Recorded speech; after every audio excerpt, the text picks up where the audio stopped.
So an SFAB stands for Security Force Assistance Brigade. They're specialized U.S. Army units which are designed to train, advise, assist partner and allied nations.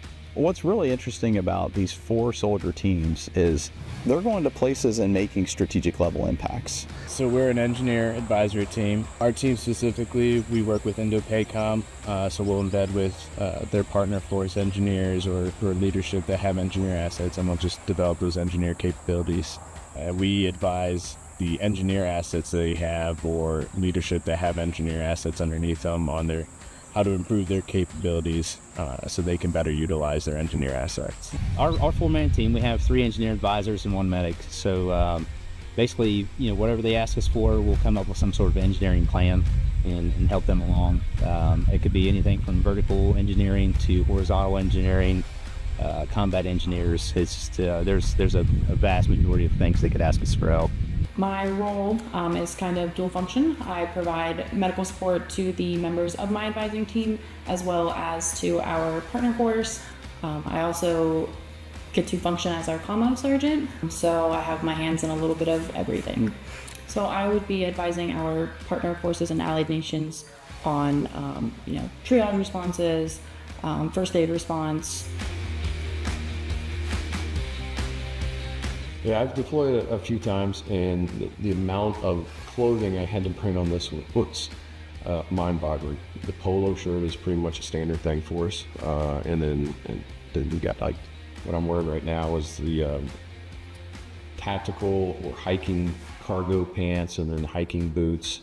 And that being a good chunk of our time, especially working with partner forces, we'll be in khakis and a polo, and then if we work with the embassy, which is a big part of what we do as well, we'll be most likely in dress clothes, button-ups and slacks, or a suit.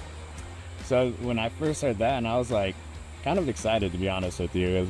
It's not every day you get to go, 1, work with foreign national partners, and then 2, be in like contractor clothes, khakis and a polo, and really in bed with them and not stand out or blend into trees.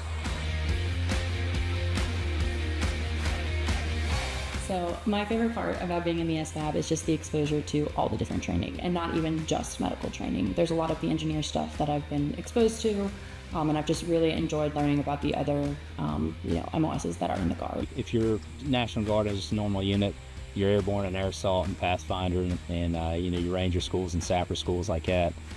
Most units don't get that opportunity, and here they pretty much allow you to do whatever fits in your scope to help you be better in your position in your job. There is a sense of pride that does come with being in the SFAB.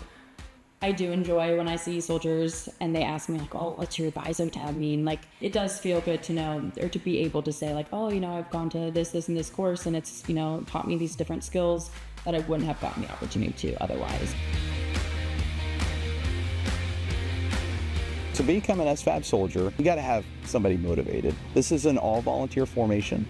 We're looking for volunteers. We're looking for people that are outgoing, that are going to be comfortable working with a foreign partner. We're looking for mature soldiers, someone who's going to have, the tactical patience that's required, the ability to operate without necessarily what we call away from the flagpole. So originally I was from Ohio. I moved out to Nevada for work, and I was going to IST, state transfer, and I was provided with this opportunity for the SFAB, and I decided to stay with it because I like Ohio and I'm from Ohio, right? So you may ask, well, how do you get a soldier to come from out of state? That's got to cost a lot of money with travel, and that's an area we can offer some assistance. We're able to offer $500 of travel for every IDT or AT period. And quite frankly, too, I think the uniqueness of this opportunity, especially for a broadening assignment, attracts out-of-state talent. So do you have to live in Ohio? Absolutely not. In fact, I'm looking for the best in the nation. It's a unique opportunity. You get the opportunity to learn a unique set of skills. You get the opportunity to be autonomous, to be part of a small team, and really make an impact at a national strategic level.